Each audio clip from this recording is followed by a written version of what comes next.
హృదయపూర్వకమైన నమస్కారాన్ని ఆ గురు పరంపర తెలియపరుస్తూ అందరూ నమస్కారం చేసుకోండి. నమః ప్రణవార్ధాయ శుద్ధ జ్ఞానైకమూర్తయే. గృహములో ఉన్న చిన్నారులను తలుచుకోండి, మీ మనవల్లో మనవరాలను తలుచుకోండి. వారి పుట్టినప్పుడున్న బాల అరిష్ట దోషాలు పోవాలన్నా, విద్యను చక్కగా అభ్యసించాలన్నా, చదివింది గుర్తుండాలన్నా, పరీక్షా సమయంలో భయము ఆదుర్ధ ఆందోళన లేకుండా పరీక్ష వ్రాయాలన్నా, కొంతమంది నిద్రలో ఉలిక్కి లేస్తూ ఉంటారు, అటువంటి జరగకుండా ఉండాలన్నా ఈ శ్లోకాన్ని పఠిస్తే అవంతా కూడా రద్దుపరచబడతాయి. అందరూ కూడా నడులు కొంచెం లేపండి, నడులు కింద పెట్టేశారు, కొంచెం నడులు లేపి కూర్చోండి. ఇప్పుడు చెప్పండి, నేను ఒకసారి చెప్తే 2 సార్లు పలకండి. ఓం నమః ప్రణవార్థాయ శుద్ధ జ్ఞానైకమూర్తయే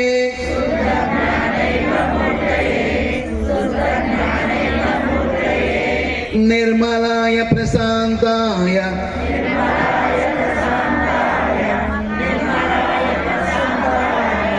దక్షిణామూర్తయే నమః.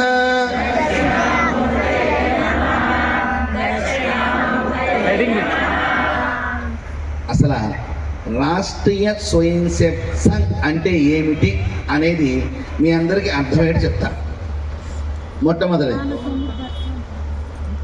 సప్త ఋషులు, సమస్తమైన వేద వాగ్మయాన్ని ఔపోసనపడ్డ సప్త ఋషులు ఒకసారి సమావేశమయ్యారు మనలాగా. సమస్త వేద వాగ్మయాన్ని మనం నేర్చుకున్నాం కదా, నేర్పుతున్నాం కదా, కానీ మా మనసులో ఎందుకు శాంతి పొందలేదు, విధాతను అడుగుదామని చెప్పేసి బ్రహ్మలోకానికి వెళ్ళి, ఓ బ్రహ్మదేవ, మీ 4 ముఖాల నుంచి 4 వేదాలని మాకు బోధించరా అని అడగగా బ్రహ్మదేవుడు వారికి బోధిస్తారు. వారి మనసులు శాంతి పొందల. ఆ తరువాత వైకుంఠానికి వెళ్ళి శ్రీమన్నారాయణ దర్శించి, ఓ మహావిష్ణు, మీ ఉచ్ఛ్వాస నిశ్వాసాలే వేదాలు కదయ్యా, మరొక్కసారి మాటకు బోధించవా అనగా వారికి మహావిష్ణువు తెలియపరుస్తారు. అయినా వారి మనసును శాంతి పొందల. ఇక మహాదేవుడి దగ్గరికి వెళ్దామని మహాకైలాసాన్ని ప్రయాణమవుతారు. వీరు వస్తున్న విషయాన్ని గ్రహించిన పరమేశ్వరుడు వారు వచ్చే మార్గములో ఒక వృక్షము కింద ధ్యానముకుడై చిన్ముద్ర దాల్చి, ఇదే ముద్ర చిన్ముద్ర, సత్వగుణము, రజోగుణము, తమోగుణము, జీవాత్మని పరమాత్మను ఐక్యం చిన్ముద్ర. ఇదే దేవుడికి ఉంటుంది. ఏ దేవుడికి ఉంటుంది? 40 రోజులు మాలాధారణ చేస్తాం కదా, అయ్యప్ప స్వామికి ప్రప్రదంగా ఎవరికి ఉంటుంది? అయ్యప్ప. జీవాత్మ పరమాత్మను ఐక్యం చేస్తున్న ఈ చిన్ముద్ర దాల్చి ధ్యాన నిమగ్నమై ఉంటారు. అటుగా వెళ్తున్న సప్తఋషులు దివ్యమైన ప్రకాశముతో ఉన్న ఆ యువకుని చూసి మన సమస్యకి పరిష్కారం చెబుతారని ఎదురుగుండా కూర్చుంటారు. వారు ధ్యానంలోకి వెళ్ళిపోతారు. ఇలా చాలా సమయం గడిచినట్లుగా మనకు తెలియవస్తుంది. ఒకేసారి ఆ వృద్ధులు ఈ యువకుడు కళ్ళు తెరుస్తారు. ఈ యువకుడేమి ఆ వృద్ధులకేమి బోధించలేదు, ఆ వృద్ధులేమి యువకునేమి అడగలేదు. కానీ వారి మనసులు శాంతిని పొందినాయి. ఇంతవరకు మీకు అర్థమైంది. దీనికి మా ఆర్ఎస్ఎస్కి సంబంధం ఏంటనా? చూడండి, ఒకన విశ్వ హిందూ పరిషత్ వారు ఉన్నారు. వారు కొన్ని కార్యక్రమాలు చేస్తారు, బయట వస్తారు. ఓ పక్కన సమరతా సేవా ఫౌండేషన్ విష్ణు గారు ఉన్నారు. వారు కొన్ని కార్యక్రమాలు చేస్తుంటారు, దేవాలయాలు వస్తుంటారు. కానీ ఇక్కడ బ్రహ్మదేవుడిగా వీరుంటే, విష్ణుమూర్తిగా వీరుంటే, ఇక వెనకాల ఉండేది ఎవరు? మహాదేవుడు. అదే ఆర్ఎస్ఎస్ వెనకాల నడుపుతుంది. ఇవాళ ప్రస్తుతం ముందుకు వచ్చి కూర్చుంది.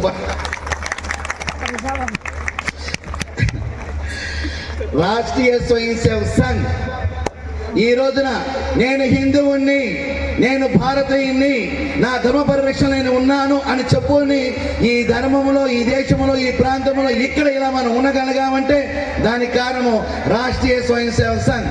ఒక మహాయజ్ఞం జరిగి 1925 సంవత్సరంలో పరమ పూజ్య హెడ్గే వారి యొక్క మనోసంకల్పం నుంచి ఆవిర్భవించినదే రాష్ట్రీయ స్వయం సేవక్ సంఘ్. కొంతమంది వ్యక్తులతో కూడి ఏర్పడిన ఆ సంస్థ. మనం హోమం చేస్తూ ఉంటాం, ఒకసారి చేస్తాం. యాగము కొన్ని రోజులు చేస్తాం. యజ్ఞము సంవత్సరం వాడు చేస్తాం. కానీ నిరంతరాయంగా యజ్ఞము ఆరకుండా శ్రద్ధతో, క్రమశిక్షణతో, పెద్దల నుంచి వచ్చిన పిలుపుని శిరసా వహిస్తూ దేశం కోసం, ధర్మం కోసం, సమాజ హితం కోసం వారు త్యాగధనులుగా మారి, ఇందా చెప్పలా మన సోదరులు ఎక్కడ ఊరండి సైకిల్ మీద తొక్కుకుంటూ ఇక్కడికి వచ్చి దేశభక్తిని చెప్పాలా. ఎప్పుడు చెప్పారు? 1990 సంవత్సరం పరిసరాల్లో. ఎవరు? మా సదాశివుడు మీ ముందే కూర్చున్నారు. ఇవాళ ఆ కష్టము ఈ యొక్క స్వరూపం అని కూడా చెప్పారుగా వేదిక ద్వారా. అందుచేత అనేక మంది త్యాగదుల బలిదానమే ఈ రోజున ఈ దేశ నిర్మాణంలో మన వంతు పాత్ర అయింది. మనం ఒక పక్కన అయోధ్య బాలరాముడి ఆలయ నిర్మాణం కానివ్వండి, ఒక పక్కన కాశీ కారిడార్ కానివ్వండి, ఇంకో పక్కన సోమనాథ్ దేవాలయం గురించి ఇప్పుడు చర్చలు జరుగుతున్నాయి అనేక విధంగా. ఆ విషయాలు కానివ్వండి, అవన్నీ కూడా ఈ దేశంలో మనగలిగిన ఆ దివ్య ప్రతిష్టా కార్యక్రమం చేసుకున్న దానికి కారణం రాష్ట్రీయ స్వయం సేవక్ సంఘ్ అనే విషయాన్ని మనం గుర్తుంచుకోవాల్సిన అవసరం మనందరి మీద ఉన్నది.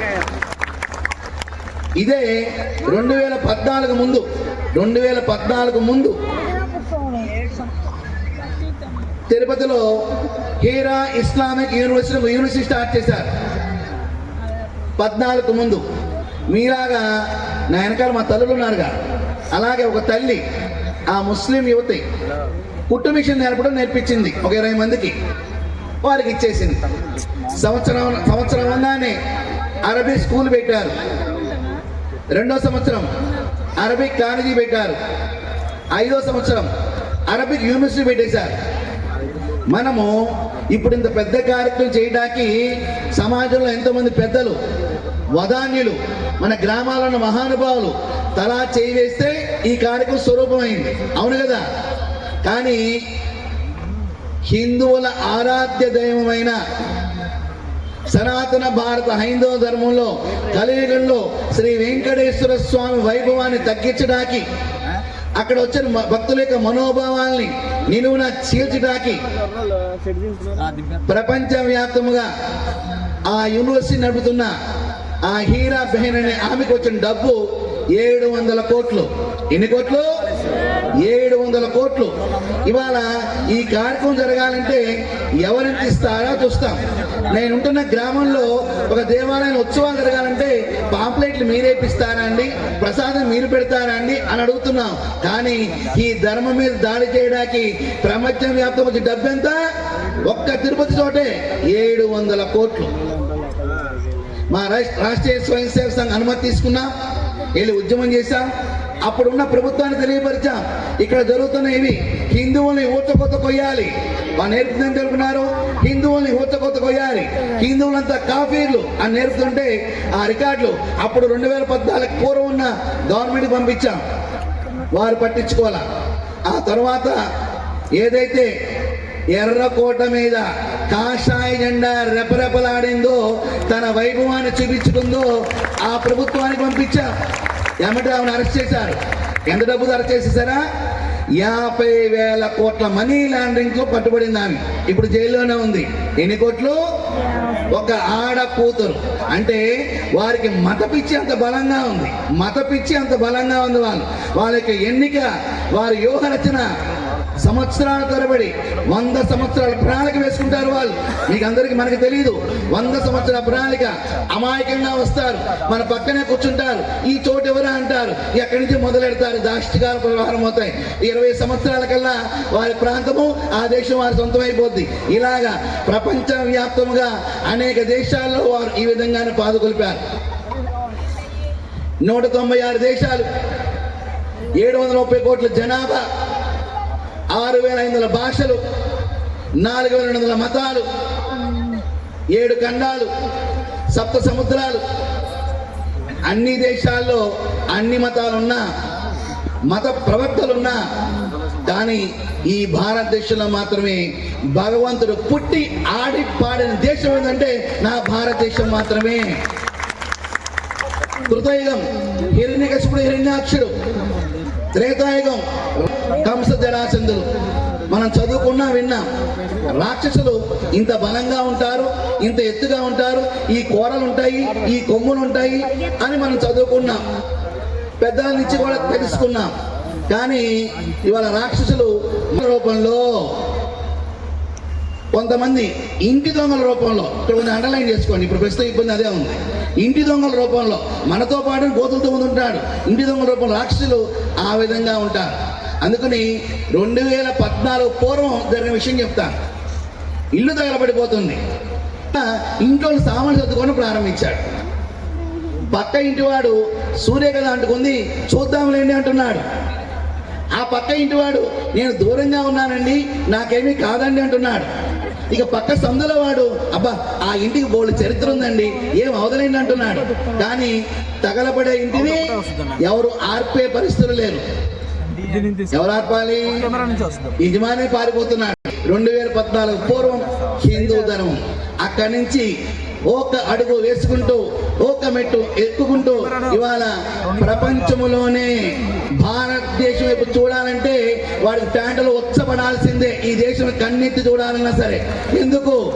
సరైన సమర్థవంతమైన పరిపాలన, సమర్థవంతమైన నాయకత్వ లక్షణాలు ఉన్న వ్యక్తి ఆ స్థానంలో ఉన్నప్పుడు ఆ దేశ వైభవం ఎలా గొప్పగా ఉంటుందో, ఎక్కడో ఉన్న స్థానం నుంచి ఇవాళ 3-4 స్థానాలకి పోటీ పడుతూ మనం ముందుకు సాగుతున్నామంటే ఆ జాతి వైభవం ప్రపంచానికి ఎలా గురుస్థానంలో పెడతాకి మరొక్కసారి ప్రయత్నం జరుగుతుందో మనందరూ తెలుసుకోవాలి. కానీ అనేక విషయాలు ఇంకా మన ముందు భయంకరంగానే ఉన్నాయి. ప్రధానంగా మన కృష్ణా జిల్లాలో, మన నియోజకవర్గంలో, మన ప్రాంతంలో మత మార్పులు అనేవి ఇంకా తగ్గే సూచనలు ఎక్కడ కనపడలేదు. వాటిని అడ్డుకట్ట వేయాలంటే ఇలా హిందూ ధార్మిక ధర్మ సమ్మేళన కార్యక్రమాలు ఉవ్వెత్తున లేకవలసిన అవసరం ఉంది. మనం శివ ఆరాధకులం, శవ ఆరాధకులం కాదు, గుర్తుపెట్టుకోండి. మన శివ ఆరాధకులం, శవ ఆరాధకులం మాత్రం కానే కాదు. మనం ప్రశ్నించవచ్చు, అయ్యా నీ మత ప్రచారం నువ్వు చేసుకో, మా ధర్మ ప్రచారం మేము చేసుకుంటాం. ఏ హిందువు కూడా, ఏ హిందూ రాజు కూడా ఇతర దేశాల మీద దాడి చేసిన చరిత్ర మనకి లేదు.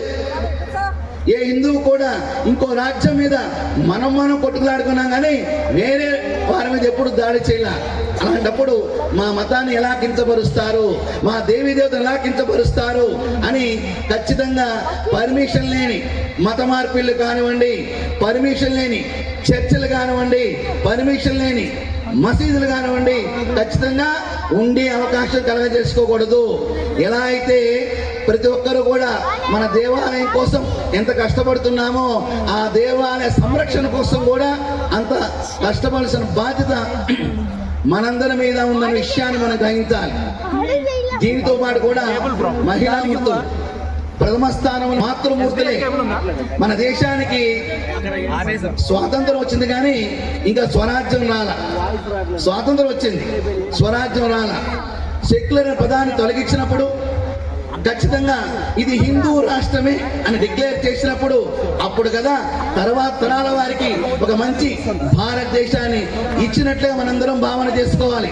అప్పటి వరకు మీరు జిజియాబాయి లాగానే, ఒక సీతమ్మ వారి లాగానే మీ యొక్క కష్టము, మీ యొక్క అనుగ్రహము ఈ సమాజం మీద ఉండవలసిన ఆవశ్యకత పుష్కలంగా ఉంది. ఎలక్ట్రానిక్ సమాజ కరెంట్ మీరు తల్లులుగా ఉన్నారా, మాతలుగా ఉన్నారా?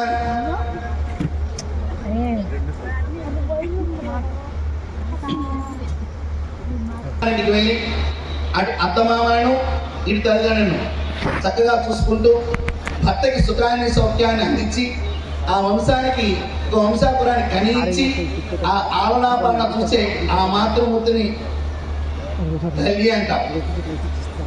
అదే ఆ తల్లి మీలాగా ఆధ్యాత్మిక చైతన్యాన్ని కలగజేసుకుని సంఘంలో సమాజంలో తన వంతు పాత్ర పోషించినప్పుడు ఆమెని మాత అని పిలుస్తాం. కావున తల్లులుగా ఉన్నవారు ఇప్పుడు మాతలుగా మీరు మారారు. ఈ కార్యక్రమం అయిన తర్వాత మీ ప్రాంతంలో తల్లులుగా మిగిలిపోయిన వారికి చేయించి ధా అంటూ మాతలుగా తయారు చేసిన బాధ్యత మీ మీద మాత్రమే ఉన్నది. ఇక్కడ ప్రతి రూపాయి విలువైనది. ఇక్కడ ఖర్చు పెట్టే ప్రతి రూపాయి మనదే, మన సోదరులదే, మన సోదరి మనదే. ఆ రూపాయి ఖర్చు పెడుతున్నప్పుడు వ్యక్తి వికాసాన్ని, శీల నిర్మాణాన్ని, ఆదర్శ మానవ జీవన విధాన విలువలు పెంచుకుంటూ ముందుకు వెళ్ళాలి. దీనికోసమే రాష్ట్రీయ స్వయం సేవక్ సంఘ్ పంచ పరివర్తన కార్యక్రమంగా 5 మంచి విషయాన్ని ముందుకు తీసుకొచ్చింది. వ్యక్తి ఎలా ఉండాలి, కుటుంబంలో ఎలా ఉండాలి, సమాజంలో పాత్ర ఎలా ఉండాలి, ప్రకృతి పరిరక్షణ ఎలా ఉండాలి అనే విషయాల మీద, అనేక విషయాల మీద ఈ పంచ విషయాలు ప్రధానంగా తీసుకున్నారు. దాని ద్వారా సమాజంలో చైతన్యం కలిగిస్తూ ముందుకు వెళ్ళాలి. ఇప్పుడు మీరందరూ కూర్చున్నారు. పొద్దున లేవగానే భూమాతకు నమస్కారం చేసారు, చేయొద్దని ఒకసారి. సంతోషం. 1% 2% చేతులు వేసింది, పర్వాలేదు. నాకు కూడా మీలాంటి వాళ్ళు చెప్తే నేర్చుకున్నాం కాబట్టి ఇప్పుడు మీతో పంచుకుంటాను. మీ అందరికీ ఒక విషయం. మురళీకృష్ణమాచార్య గారు.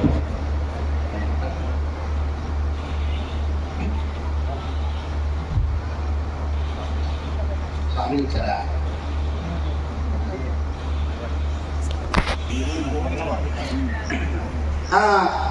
ఇప్పుడు నా వేగవంత ప్రయాణం సాగుతుంది.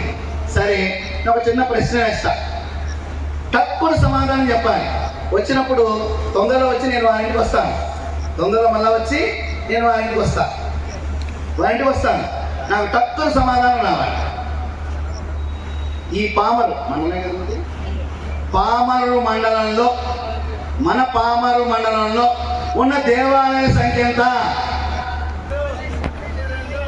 ఎంత? 72. పామరులో ఉన్న దేవాలయ సంఖ్య ఎంత?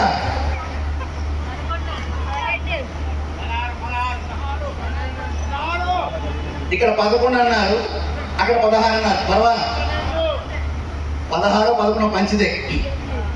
ఏది? మన గ్రామంలో ఉన్న దేవాలయ సంఖ్య మనకు స్పష్టంగా తెలియవలసిన అవసరం ఉంది. నేను గుంటూరు పట్టణంలో 453 దేవాలయాలు ఉన్నాయి. గుంటూరు పట్టణంలో నేను గుంటూరు పట్టణంలో పంపించే శిష్యుల్ని అందరూ సమావేశపరిచాను. అన్ని దేవాలయాలు పిలిస్తే 280 దేవాలయాలు వచ్చి కూర్చున్నారు. మిగతా రాలేకపోయారు, కానీ 280 దేవాలయాలు కూర్చున్నారు. ఇక్కడ పామరు పట్టణంలో, ఈ పట్టణంలో ఒక దేవాలయం, సంస్కార కేంద్రం. దేవాలయం అంటే దేవాలయం కిందనే సంస్కారం వర్తిల్లుతుంది. దేవాలయం విద్యాలయాలుగా, వైద్యాలయాలుగా, న్యాయాలయాలుగా, క్రీడాలయాలుగా దేవాలయాలు వర్తిల్లేది. ఒక దేవాలయంలో ఒక గృహానికి వెళ్ళినప్పుడు ఆ ఇంటిలో ఉన్న తల్లిని చూసి ఆ గృహాన్ని అంచనా వేస్తాం. ఒక ఊరికి వచ్చినప్పుడు ఆ ఊళ్ళో దేవాలయం చూసి ఆ ఊరిని అంచనా వేయటం అనాది కాలంగా వస్తున్న విషయం. అటువంటి దేవాలయం సంస్కార కేంద్రం.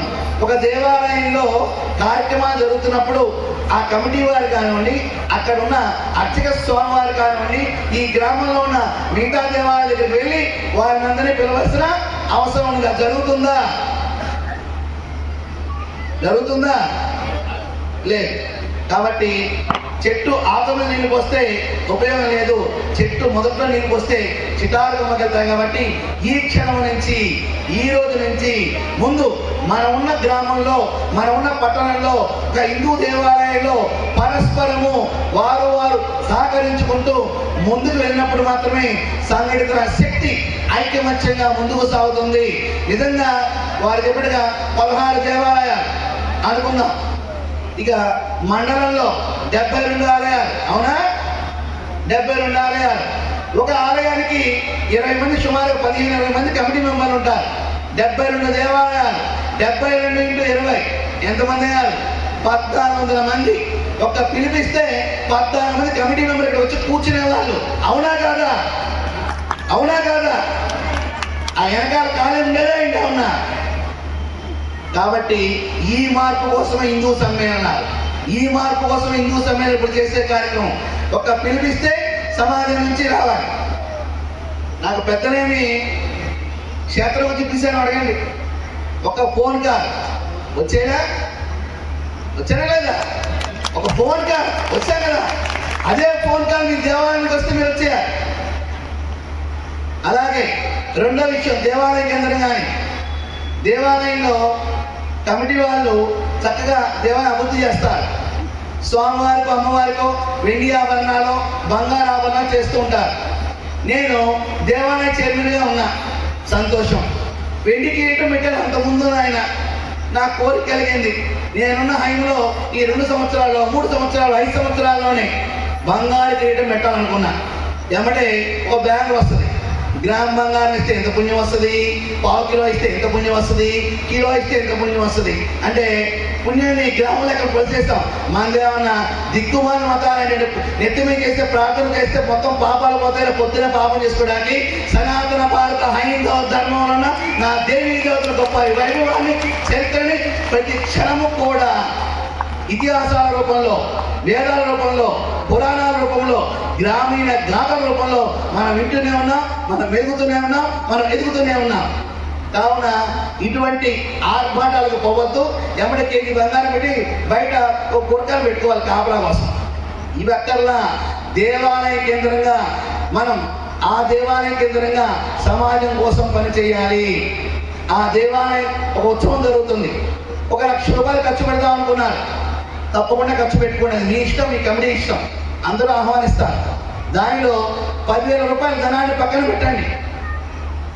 ఆ తర్వాత మీరందరూ కలిసి నా ఊరి లోపల ఉన్న దేవాలయమా, ఊరి చివర ఉన్న దేవాలయమా, మారపల్లిలో ఉన్న దేవాలయమా, మాదికపల్లిలో ఉన్న దేవాలయమా, సముద్రం ఉన్న దేవాలయమా, గిరిజన తండాలో ఉన్న దేవాలయమా, మీ పెద్దలందరూ కలిసి ఆ 10,000 రూపాయలు తీసుకెళ్ళి ఆ దేవాలయం దగ్గరికి వెళ్ళి ఆ కమిటీ పెద్దలను కలిసి, అయ్యా దేవాలయానికి రంగులు లేవు కదా, ఈ డబ్బు ఉంచుకు రంగులు వేయించుకో, కరెంటు బిల్లు కట్టుకోలేకపోతున్నారు కదా, కట్టుకో, నివేదన పాత్ర లేవు కదా, ఉంచుకో, నిత్య పూజలకి డబ్బు లేదు కదా, ఉంచుకో, అర్చకకి ఇవ్వలేకపోతున్నావా, ఉంచుకో అని ఒక్కసారి ఆ చిన్న మొత్తాన్ని వారి చేతిలో పెట్టి ఆ తర్వాత వారి మహోన్నతులని సాక్షాత్ భగవంతుడు మహోన్నత పెడతాడు.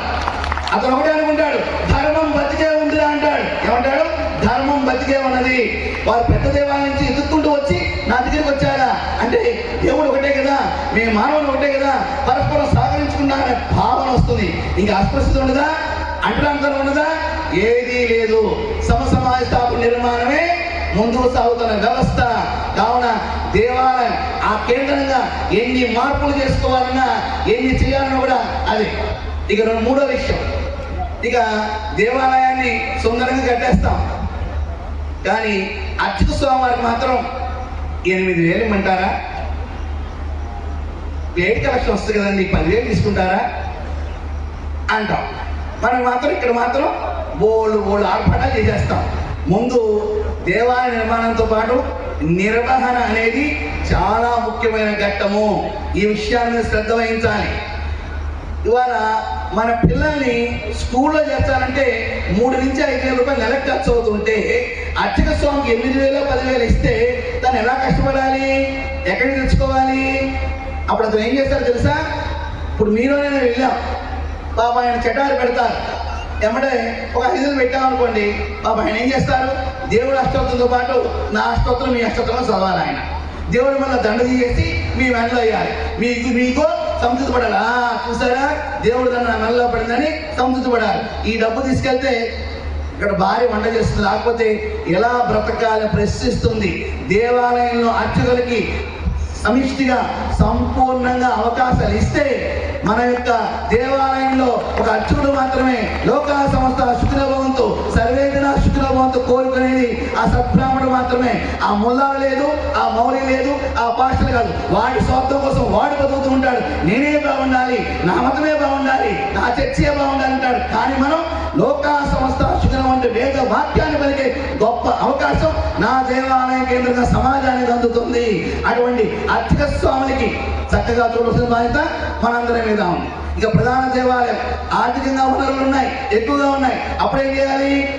నా పామర పట్టణంలో ఒక కుక్క కూడా ఆకలితో ఉంటానికి లేదు, నేను డబ్బు ఖర్చు పెడతా. నా పామర పట్టణంలో ఎవరు వైద్యం కోసం ఇబ్బంది పడకూడదు, చదువు కోసం ఇబ్బంది పడకూడదు, వృద్ధులకి ఇబ్బంది కలగకూడదు అంటూ సమాజ శ్రేయస్సు కోసం దేవాలయాన్ని ఆ విధంగా మలుచుకోమని చెప్పేసి మన పూర్వీకులు వందల వేల లక్షల ఎకరాలు భూమించారు. దేవాలయ ధర్మాదాయ శాఖ ఆ కాలంలో క్రిస్టియన్స్ని, ముస్లిమ్స్ని, హిందువుల్ని మీ ఆస్తులు మొత్తము ప్రభుత్వం ఈ విధంగా కట్టడిలో తెస్తున్నప్పుడు క్రిస్టియన్స్ పోరాటం చేస్తున్నారు, ముస్లిమ్స్ పోరాటం చేస్తున్నారు. పాపం మన హిందువులే ఎవ్వరు పట్టించుకోలేదు, దేవాలయ చట్టం తీసుకొచ్చి కూర్చుంది. ఇప్పుడు మనం అంటున్నాం మన సరిగ్గా చేయడం ఉండొద్దండి. అసలు ఆ మూలం అది రావడం గల కారణం ఎవరు? మనమే, మనం చేస్తున్న లోపమే. ఏ క్రిస్టియన్ సంస్థలని వారికి ఉన్నాయే, ముస్లిమ్స్ వారి సంస్థలు ఉన్నాయే, ఏ హిందూ దేవాలయానికి మాత్రం ఎందుకు లేకుండా పోయింది? అశ్రద్ధ. ఈ బ్రిటిష్ వారి కాలంలో ముందు సముద్రం మీదుగా ఓడలు వేసుకుని వ్యాపారం చేయడానికి వచ్చారు. పోర్చుగీస్ వారు విన్నాం కదా, పోర్చుగీస్ వారి యొక్క దేశం ఎంత ఉంటుంది? మన పామర అంత ఉంటుంది. ఎంత ఉంటుంది? పామర ఉంటుంది. వాడు వచ్చి భారతదేశాన్ని పరిపాలన చేశాడు. ఇంతకన్నా దౌర్భాగ్య పరిస్థితి ఉందా? ఎందుకు? మతాల ప్రకారం, కులాల ప్రకారం, వర్గాల ప్రకారం, వర్ణాల ప్రకారం, రాజకీయ ప్రకారం విడిపోతున్నాం కాబట్టి దొంగలు దూరారు. ఇలా సమిష్టిగా వసుదైవ కుటుంబంగా చిన్నవాళ్ళు, పెద్దవాళ్ళు, ముత్తైదులు, వితంతులు, పండితులు, పామరులు, ఉన్నవాళ్ళు, లేనివారు అందరూ కలిసి రాజకీయ ఆశీర్ణయమో అలా గనక సమాజంలో మనం పని చేయగలిగితే ఏ దొంగ దీంట్లో దూరపడ్డు, ఏ మతము దీంట్లోకి రాదు. తిరిగి వెళ్ళిన వారు కూడా అక్కడ లేని విషయం అమృతం ఇక్కడ ఉందిరా అని వారే మన హక్కును చేస్తారు. దానికి కావాల్సింది నేను మారతాను. నేను మారితే నా గృహం మారుతుంది, నా గృహం మారితే నా గ్రామం మారుతుంది, నా గ్రామం మారితే నా జాతి ఏమో ఈ ప్రపంచాన్ని ఉంటుంది. ముందు మారవలసింది ఎవరు? నేను అనే భావం.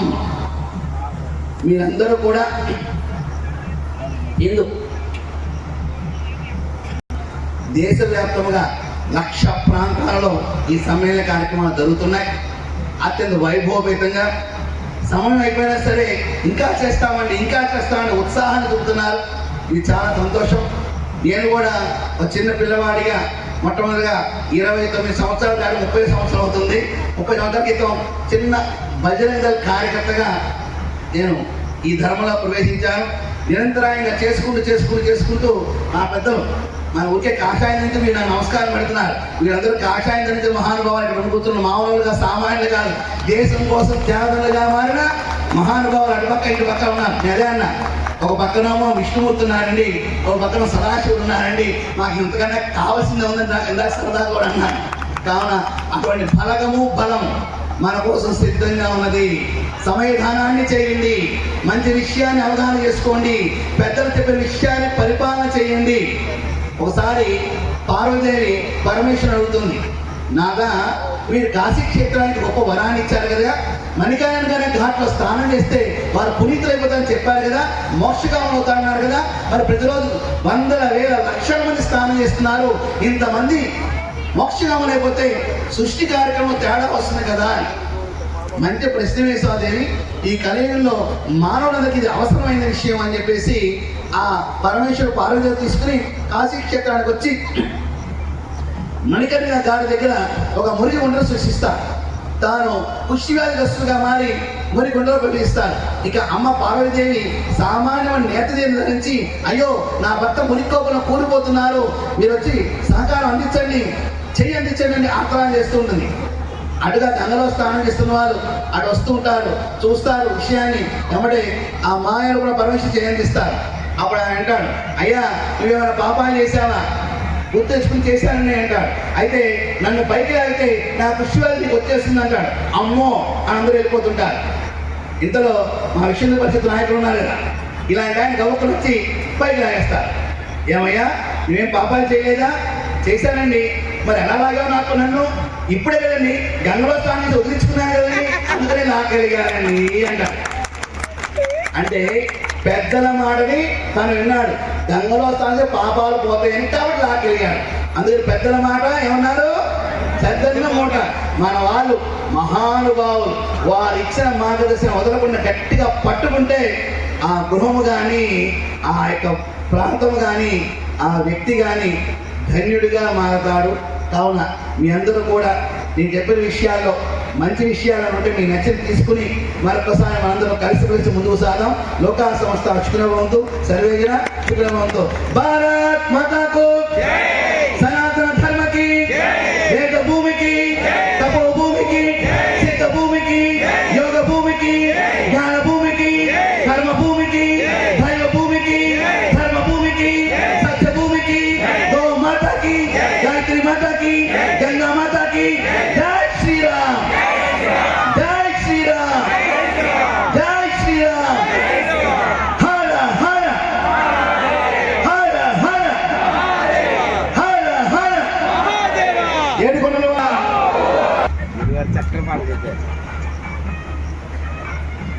తోటి శిరస్సు వంచి నమస్కరిస్తూ మనం ధన్యవాదాలు తెలియజేద్దాం. అవును, నేను అనేటువంటి భావన తీసివేసి నువ్వు నేను మనం మనం మనం జనం జనం జనం ప్రభంజనంగా ముందుకు సాగుతూ మన హైందవ సంస్కృతిని, హైందవ శంకారావం ద్వారా మన హిందూ తత్వాన్ని, మహోత్కృష్టమైనటువంటి సాంప్రదాయాన్ని, సంస్కృతిని భావితరాలకు అందిన పూనుదాం.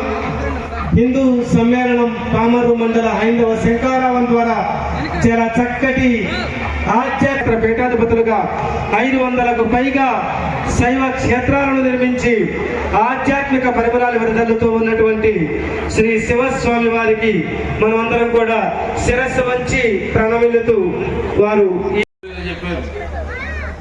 కుర్చీలు చాలా ఖాళీగా ఉన్నాయి. కామర్లు రోడ్డు మీద ఉండేవాళ్ళు, టీవీలు చూసేవాళ్ళు అందరూ బయలుదేరి చాలా కుర్చీలు పదాం. లోకాభిరామం శ్రీరామం భూయో భూయో నమామ్యహం. రామాయ రామభద్రాయ రామచంద్రాయ వేదసే రఘునాథాయ నాథాయ సీతాయ పతే నమః. వాగర్ధావివ సంపృక్తౌ వాగర్ధ ప్రతిపత్తయే జగతః పితరౌ వందే పార్వతీ పరమేశ్వరౌ. సర్వమంగళ మాంగళ్యే శివే సర్వార్థ సాధికే శరణ్యే త్ర్యంబకే దేవి నారాయణీ నమోస్తుతే. మనమందరం హిందువులం. ఈ రోజున మన పామరులో హిందూ సమ్మేళనం చేసుకుంటున్నాం. ఇదే విధంగా మొత్తం భారతదేశంలో 1,00,000 ప్రదేశాల్లో హిందూ సమ్మేళనాలు జరుగుతున్నాయి. ఒక 1000 సంవత్సరాల పాటు మన భారతదేశం మీద క్రిస్టియన్ ఇంగ్లీష్ వాళ్ళ దండయాత్ర కావచ్చు, 1000 సంవత్సరాల పాటు యుద్ధము చేసి అలసిపోయి ఉన్న జాతి హిందూ జాతి. అందుకనే మిగతా మతాల వాళ్ళు ఒక పిలుపు ఇస్తే వేలాది మంది, లక్షలాది మంది కలుస్తారు. కానీ హిందువులకి గత నెల రోజులుగా పామరులో ఇక్కడ హిందూ సమ్మేళనం ఉంది అని చెవులో జోయిగలాగా చెప్పి చెప్పి చెప్పి మైకు పెట్టి తిరిగితే ఎంత మాత్రం వచ్చారు. కాబట్టి హిందువులు అందరూ కలిసి, పామరులు ఎంత జనాభా, ఒక 30,000 ఉంటుందా, కాబట్టి అందరూ రావాలి. ఇలా ప్రతి సంవత్సరం ఒకసారి అంటే కలుస్తూ ఉంటే అలవాటైతే ఒక 5 ఏళ్లకో 10 ఏళ్లకో అందరూ వచ్చేటువంటి పరిస్థితి ఉంటుందన్నమాట. కాబట్టి ఈరోజున హిందువులందరూ ఏకం కావాల్సిన అవసరం ఉంది. ఎందుకు అంటే ఒకవైపున క్రైస్తవులు ఈ దేశాన్ని మొత్తము క్రైస్తవ దేశంగా చేయాలా అని వాళ్ళు ప్రయత్నం చేస్తున్నారు. ముస్లింలు ఇస్లాం దేశంగా ప్రయత్నం చేస్తామనే పద్ధతి ఒక్కటే కాకుండా, అలా మా మతంలోకి రాకపోతే మిమ్మల్ని అందరినీ మేము తలలు నరికి చంపేస్తామని బహిరంగంగానే మాట్లాడుతున్నారు. దాపరికమే లేదు. సరిగ్గా 10 రోజుల క్రితము హైదరాబాద్ బహిరంగ సభలో ఎంఐఎం ఎమ్మెల్యే, ఒక ఎమ్మెల్యే, చట్టసభకు ఎన్నికైన ఎమ్మెల్యే, శాసనసభలో ఉండే ఎమ్మెల్యే ఒక బహిరంగ సభలో హైదరాబాద్లో మేము హిందువులను చంపడం మొదలు పెడితే మీరు పారిపోవడానికి గల్లీలు కూడా దొరకవు అని చెప్పాడు. మరి భారత రాజ్యాంగం ప్రకారము శాసనసభకు ఎన్నికైనటువంటి ఒక ప్రజాప్రతినిధి దేశంలో ఉండేటువంటి ప్రజలను చంపేస్తామని బహిరంగంగా చెప్పొచ్చా, మాట్లాడొచ్చా, అనొచ్చా? చర్యలు ఉండవా? పోలీసులు చర్యలు ఉండవా? కేసు పెట్టరా? జడ్జీలు పట్టించుకోరా? సుమోటోగా తీసుకోరా? ఈ దేశంలో జరగవు. కారణం ఏంటి? ఆ మతానికి చెందిన వాళ్ళు ఒకటిగా ఉన్నారు, హిందువులు ఒకటిగా లేరు. ఏం పట్టదు. చిన్న స్కూటర్కి ఏదో తగిలింది అనుకోండి, కొలపల వాళ్ళు 300-400 మంది వస్తారు. మరి హిందూ అయితే వాడంతేరా ఎప్పుడు అని మనవాడినే తిట్టేసి వెళ్ళిపోతారు. అట్లా మన అనే భావన లేకపోవడం, హిందూ అనే భావన లేకపోవడం, దాని కారణంగా మన హిందూ సమాజాన్ని మనం బలహీనపరుచుకుంటూ ఉన్నాం. దాంట్లో మార్పు రావాలా, సమాజంలో మార్పు రావాలా, ఆలోచన విధానంలో మార్పు రావాలా, కలిసి జీవించే తత్వం పెరగాల. అందరూ ఏమనుకుంటారంటే హిందూ సమాజం అండి, హిందూ కలిసి ఉండదంటే అండి, అందులో కులాలు ఉన్నాయండి, కులాల వారికి విడిపోయి ఉన్నారండి, అందువల్ల ఒకరొకరు కలవట్లేదండి, అదే కనుక కులమే లేకపోతే అందరూ కలిసి ఒక్కటిగా ఉండొచ్చు అని చెప్తుంటారు. కానీ నేను 15 సంవత్సరాల క్రితం నూజివీడు పక్కన ఒక గ్రామానికి పెళ్లికి పోయినా. పోతే అక్కడ జరిగిన సంఘటన చెప్తాను మీకు. ఏంటో తెలుసా? ఆ పెళ్లి ఇంటి నుంచి మేళతాళాలు తీసుకుని కంసాలి ఇంటికి వెళ్ళారు. కంసాలి ఇంటి నుంచి మంగళసూత్రం తీసుకుని వేడుకగా మేళతాళాలతో చక్కగా ఊరేగింపుగా పెళ్లి కుమారుడింటికి వచ్చారు. ఆ మంగళసూత్రాలు తీసుకొచ్చిన కంసాలయాన్ని పీట మీద కూర్చోబెట్టి, బొట్టు పెట్టి, కొంచెం చాపు పెట్టి, ఆ మంగళసూత్రాలకు అయినటువంటి డబ్బులు అవన్నీ కూడా తాంబూలంలో పెట్టి ఆయనకి ఇచ్చారు. అయిపోయింది. మళ్ళీ మేళతాళాలు తీసుకుని వడ్రంగికి పోయారు. వడ్రంగిలో పెళ్లి కూతురు పెళ్లి కొడుకు కూర్చునేదానికి చేసిన కొత్త పీటలు ఆ పీటలు ఊరేగింపుగా తీసుకొని పెళ్లి కొడుకు ఇంటికి వచ్చారు. మళ్ళీ వాళ్ళకి మళ్ళీ దక్షిణ ఇచ్చారు, ఇవ్వవలసిన డబ్బులు ఇచ్చారు, బొట్టు పెట్టారు, పంచుల చాపు ఇచ్చారు, డబ్బులు ఇచ్చారు, ఆయన వెళ్ళిపోయాడు. మళ్ళీ ఊరేగింపుగా కుమ్మరి వాళ్ళ ఇంటికి వెళ్ళారు. పాలికలు తీసుకురావాలి, చిన్న చిన్న ముంతలు ఆ ముంతలు పాలికలు తీసుకొని రావాలి, పెళ్లికి కావాలి. కాబట్టి ఊరేగింపుగా వెళ్ళి ఆయన దగ్గర నుంచి పాలికలు తీసుకొని మేళతాళాలతో ఇంటికి వచ్చారు. ఆ పీట మీద కూర్చోబెట్టారు, బొట్టు పెట్టారు, పంచుల చాపు పెట్టారు, డబ్బులు ఇచ్చారు, ఆయన వెళ్ళిపోయాడు. నేను చూస్తుంటే ఆ గ్రామంలో ఆ పెళ్లిలో అన్ని కులాల వాళ్ళు పాల్గొన్నారు. ప్రతి ఒక్కరూ ఏదో ఒక సేవ చేశారు, ప్రతి ఒక్కరికి సంభావన ఇచ్చారు. అది చూసిన తర్వాత అసలు హిందూ సమాజం అంటే ఇదా అని నాకు అర్థమైంది. ఇంటిలో ఒక శుభకార్యం జరిగితే గ్రామంలో ఉండేటువంటి అన్ని వృత్తుల వాళ్ళు అందులోకి వస్తారు. ఆ రోజు ఆ గ్రామంలో ఎవరు ఇంటిలో అన్నం వండలేదు. అందరూ కూడా ఈ వివాహం చేసుకునే ఇంటిలోనే చక్కగా భోజనం చేశారు. ఇది మన అసలు హిందూ సమాజం. కానీ మన ఆచారాలు మర్చిపోయి, సాంప్రదాయాలు మర్చిపోయి, మన మత సాంప్రదాయాలన్నింటినీ కాలరా చేసాం, చేయటంలే. ఇప్పుడు గౌరీ పూజ చేస్తారు పెళ్లికి ముందు గౌరీ పూజ చేస్తే పెళ్లి కూతురు స్వయంగా గౌరీ పార్వతీదేవి అవుతుంది. మరి పెళ్లి కూతురు పార్వతీదేవి అయితే పెళ్లి కొడుకు ఎవరవుతారు? స్వయంగా పరమేశ్వరుడు. పీటల మీద కూర్చో ఉండేది నీ కొడుకు నా కూతురు కాదు, అక్కడ పార్వతీ పరమేశ్వరుడు ఇద్దరు కూర్చో ఉన్నారు. వాళ్ళకిద్దరికి పెళ్లి చేస్తారు. ఈరోజు ఏం చేస్తున్నాం మనం? గౌరీ పూజ చేస్తున్నారు లేదో నాకు తెలియదు, కానీ పెళ్లి మండపంలో పెళ్లి కొడుకు పాపం బిక్కుమండి ఇట్లాంటి కుర్చీలో కూర్చో ఉంటాడు, దిగులుగా కూర్చో ఉంటాడు. పైగా ఈ నడవ ఒక 20 ఏళ్ళ నుంచి మగపిల్లలు సిగ్గుపడడం ప్రారంభమైంది. ఎక్కడైనా ఎవరింటికైనా పోతే ఆడపిల్లలు వచ్చి సమాధానం చెప్తారు, మగపిల్లలు లోపల పోతారు, సిగ్గు ఎక్కువ మారిపోయింది.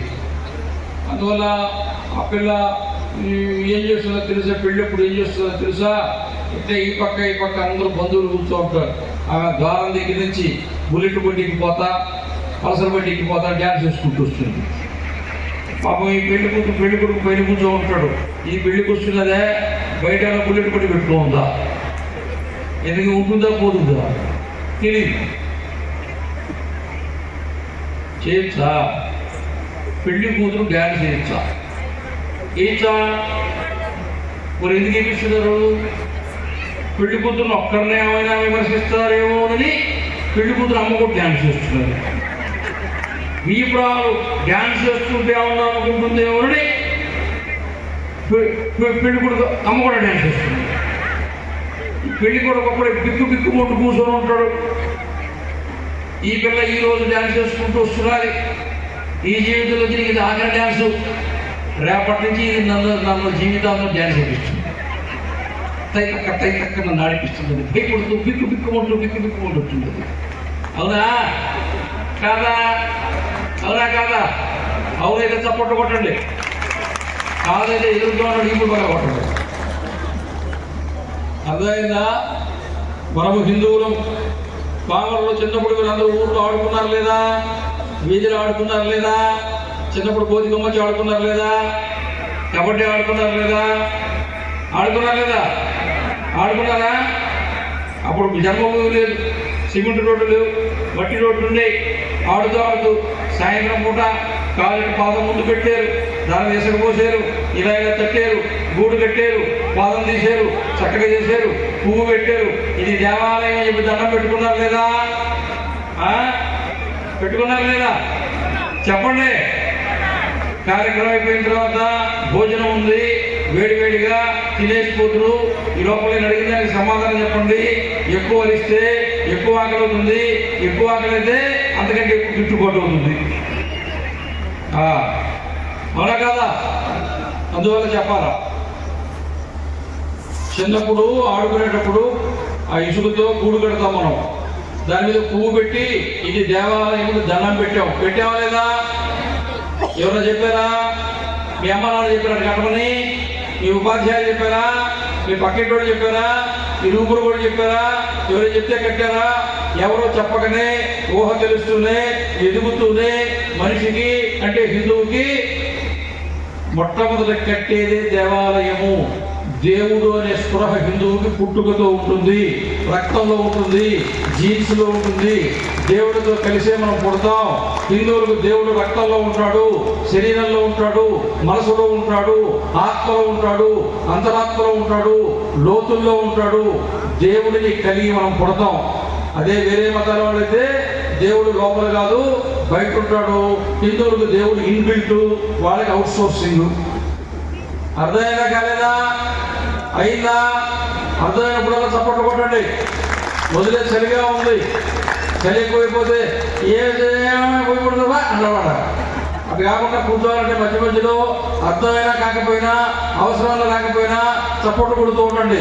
రామదేవ్ బాబా అదే చెప్పారు, చప్పట్లు కొడితే ఆరోగ్యం బాగుంటుంది, బీపీ కంట్రోల్ ఉంటుంది, షుగర్ కంట్రోల్లో ఉంటుంది, జీర్ణం బాగా అవుతుంది, శ్వాస బాగా అవుతుంది, నిద్ర బాగా వస్తుంది, బాగా నిద్రపోవచ్చు ఇంటికి పోయిన తర్వాత, ఇక్కడ కాదు.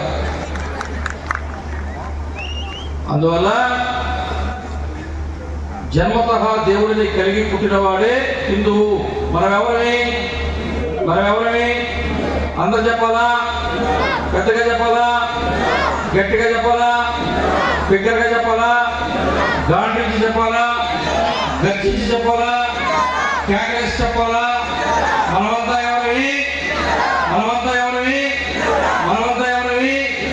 ఈ దేశంలో ఉండే 100 కోట్ల మంది హిందువులు ఒక్కసారి గర్జిస్తే, పొద్దున గర్జిస్తే సాయంత్రానికి ఈ దేశంలో చాలా సమస్యలు ఆటలు ఏకమైతే, హిందువులు ఐకమత్యం అయితే, హిందువులు రోడ్డెక్కితే ఈ దేశంలో మైకులు పెట్టి నీ దేవుణ్ణి నా దేవుణ్ణి సైతాన్ని కోతలు పూసేవాళ్ళందరూ 24 గంటల్లో వాడు ఒళ్ళు దగ్గర పెట్టుకుని ఎల్లుండి నుంచి మేము కూడా మీ వాళ్ళమే కదా, మీ దేవుడు మా దేవుడే కదా అని చెప్పకపోతే కూడా అడగండి. అవునా? మన హిందువులకు చెప్పనంత వరకే అవన్నీ మురుగుతాయి. ఒకసారి మనం హిందువులను గర్జించడం మొదలు పెడితే కలుగుల్లోకి దొరుకుతాయి. అవునా? ఈ దేశం ప్రపంచానికి భయపడలా. 2 సంవత్సరాల క్రితం మనం అయోధ్యలో శ్రీరాముడికి స్వామికి ప్రతిష్ఠ చేసుకుంటుంటే, ప్రాణ ప్రతిష్ఠ చేస్తుంటే శ్రీరాముడు ఊరికి వచ్చి కూర్చోలేదు. 800 సంవత్సరాలు భారతదేశంలో దేవాలయాలను కూల్చి దేవాలయాల్లో ఉండే విగ్రహాలని మసీదులు మెట్లకేసుకుని హిందువుల దేవుళ్ళ విగ్రహాల పైనుంచి మెట్ల మీద నుంచి నడిచి మసీదులో పోయినటువంటి ముస్లిం జాతికి సంబంధించిన యునైటెడ్ అరబ్ ఎమిరేట్స్ లో స్వామి నారాయణ లేదా ప్రారంభోత్సవం చేశారు లేదా, పూజ చేశారు లేదా, భజన చేశారు లేదా? యునైటెడ్ అరబ్ ఎమిరేట్స్ లో దేవాలయం కట్టాలంటే రక్తపాతం చేసావా, బాంబులు వేసావా, యుద్ధం చేసావా? మన నిజాయితీతో, కేవలం మన ప్రేమతో, కేవలం సత్యసంధతతో, కేవలం మన దగ్గర ఉన్న భక్తితో వాళ్ళ హృదయాలను గెలుచుకుని ఇది కదా చేయవలసిందని వాళ్ళ మనసులను మార్చి అక్కడ దేవాలయం కట్టావా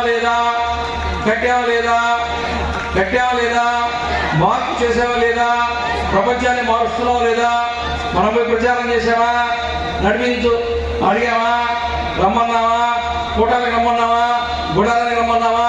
యమనస్తు సమ్మానాలు పెట్టావా? ఆదివారం ప్రార్థన పెట్టావా? శుక్రవారం ప్రార్థన పెట్టావా? మధ్యాహ్నం బిర్యానీ పెట్టావా? డబ్బులు ఇచ్చావా? దొంగ నాటకాలు ఆడావా? మొన్న కావం చెప్తున్నావి నడిచిపోతూ నిన్నంట. అప్పుడు అడిగిందట, నాకు 10 తలాల గొలుసు కావాలా అన్నదంట.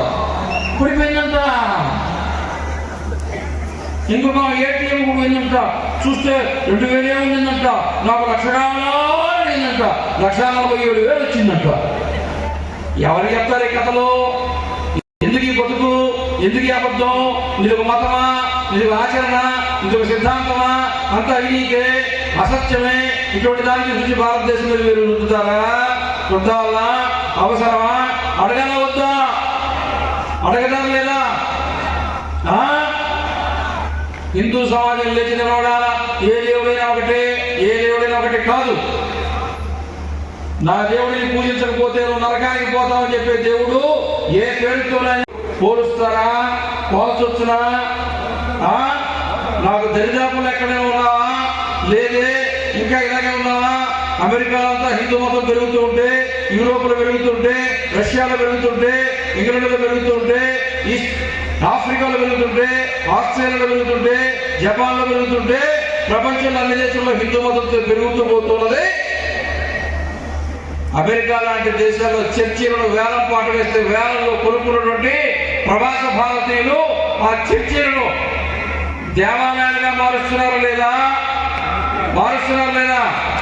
అమెరికాలో మార్చిన తర్వాత, ఇంగ్లాండ్లో మార్చిన తర్వాత, యూరోప్లో మార్చిన తర్వాత, రష్యాలో మార్చిన తర్వాత, ఆఫ్రికాలో మార్చిన తర్వాత విజయవాడ, మచిలీపట్నం, ఏ ఊరు ఇదే, పామర్రు, ఇక్కడ మాత్రం మారకుండా ఉంటాయా? మానవా? మానవా? అక్కడే దిక్కు లేకపోతే ఇక్కడ అవడానికి దిక్కుని పెండ పెట్టేవాడు ఉంటాడు. అవునా? ఒకసారి హిందూ సింహం జూలు ఒకసారి దులిపితే ప్రపంచమే గడగడబడుతుంది. మీకు తెలియదు. అవునా? 16 సంవత్సరాల వయసు శివాజీకి.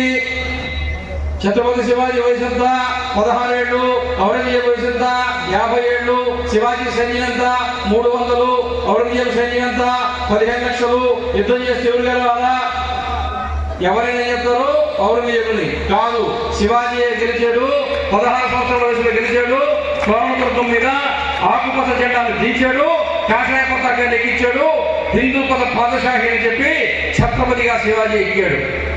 ఈ దేశంలో శౌర్యం ఉండాలంటే, పరాక్రమం ఉండాలంటే, మగతనం ఉండాలంటే, విజిగిష్ ఉండాలంటే యుద్ధము చేసి యుద్ధములో గెలిచి రాజ్యాన్ని స్థాపించాలంటే 10-12 సంవత్సరాల వయసు ఉంటే చాలు.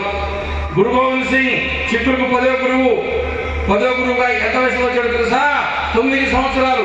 9వ సంవత్సరంలో కట్టిపట్టాడు. పెళ్లి చేసుకున్న తర్వాత 4 పిల్లలు కన్నాడు. 4 కొడుకులు హిందూ మతం కోసం చచ్చిపోయారు. తాను కూడా యుద్ధం చేస్తూ చచ్చిపోయాడు. ఈ దేశంలో 9-10 సంవత్సరాల వయసులో ఉండేవాళ్ళు కూడా రెచ్చిపోతే, కట్టిపట్టుకుంటే, కవ్విస్తే, యుద్ధం చేస్తే ప్రపంచ దేశాలు గడగడలాడి. ఝాన్సీ లక్ష్మీబాయి వెనక బిడ్డను కట్టుకుని గుర్రం మీద ఎక్కి యుద్ధం చేసినప్పుడు లక్ష్మీబాయి వయసు 18 సంవత్సరాలు. చనిపోయినప్పుడు 24 సంవత్సరాలు. 6 సంవత్సరాల పాటు ప్రత్యక్షంగా నేరుగా యుద్ధరంగంలో ఉండి గుర్రం ఎక్కి. ఇప్పుడు చాలా మంది చీర కట్టుకోవాలన్నా, బయట వేసుకోవాలన్నా, గాజు వేసుకోవాలన్నా, బొట్టు పెట్టుకోవాలన్నా, బిడ్డ పెట్టుకోవాలన్నా, కమలు వేసుకోవాలన్నా, ఉండాల్సిన వికారాలు, ఉండాల్సిన వికృతులు, ఉండాల్సిన కుసంస్కారాలు వచ్చి కూర్చున్నాయి. ఝాన్సీ లక్ష్మీబాయి 6 సంవత్సరాలు యుద్ధం చేస్తే 6 సంవత్సరాలు చీరే కట్టుకుంది. గాజులు తీలా, మెట్టిలు తీలా, ముక్కు తీలా, ఉక్కు ఉడక తీలా, చెవుల్లో తీలా, వడ్డానం తీలా, నగలు తీలా, నట్లు తీలా, చీర కట్టుకుని కత్తి పట్టుకుని యుద్ధం చేసింది. కాబట్టి బ్రిటిష్ వాడు ఏం రాస్తున్నాడు తెలుసా? లక్ష్మీబాయి లాంటి అమ్మాయి మా ఇంగ్లాండ్లో పుట్టుంటే ప్రపంచాన్ని 200 సంవత్సరాలు పరిపాలించేవాళ్ళని మన ఝాన్సీ లక్ష్మీబాయి గురించి వాళ్ళ చరిత్రలో రాస్తున్నారు. దిక్కుమాల మన ప్రభుత్వాలు, దిక్కుమాల మన రాజకీయ నాయకులు గత 75 ఏళ్ళుగా శివాజీ గురించి, కృష్ణదేవరాయల గురించి, ఝాన్సీ లక్ష్మీబాయి గురించి, భగత్ సింగ్ గురించి, సావర్కర్ గురించి, చంద్రశేఖర్ ఆజాద్ గురించి, ఖుదీరామ్ బోస్ గురించి, వాసుదేవ బలవంత ఫడ్కేర్ గురించి, దేశం కోసం ప్రాణత్యాగం చేసిన లక్షలాది మంది దేశభక్తుల పేర్లని తొక్కి అవతల పారేసి చరిత్ర మార్చేసి తురకోళ్ళు వస్తే ఉద్ధరించారు, క్రిస్టియన్స్ వస్తే ఉద్ధరించారని దిక్కుమాల అబద్ధపు చరిత్ర 75 ఏళ్ళు వరకు బోధించారు. అవునా? ఈరోజు హిందువుల పక్షాన హిందువులకు ఆలోచించే ప్రభుత్వం వచ్చింది కాబట్టి మొత్తం భారతదేశంలో హిందువులకు సంబంధించిన సమగ్రమైన చరిత్ర ఈరోజు పుస్తకాల్లో వస్తున్నాయి. మనమందరం హిందువుల చరిత్ర చదువుకుంటే మన రక్తం ఉప్పొంగుతుంది, ప్రతి రోమకుడు లేచి నిలబడుతుంది. మన హిందూ దేశానికి హిందూ ధర్మానికి ఎవరైనా కనుక అవమానం చేస్తే, ఆక్రమించుకునే ప్రయత్నం చేస్తే వాడి జాతిని సర్వనాశనం చేసే పౌరుషం హిందూ సమాజంలో వస్తుంది.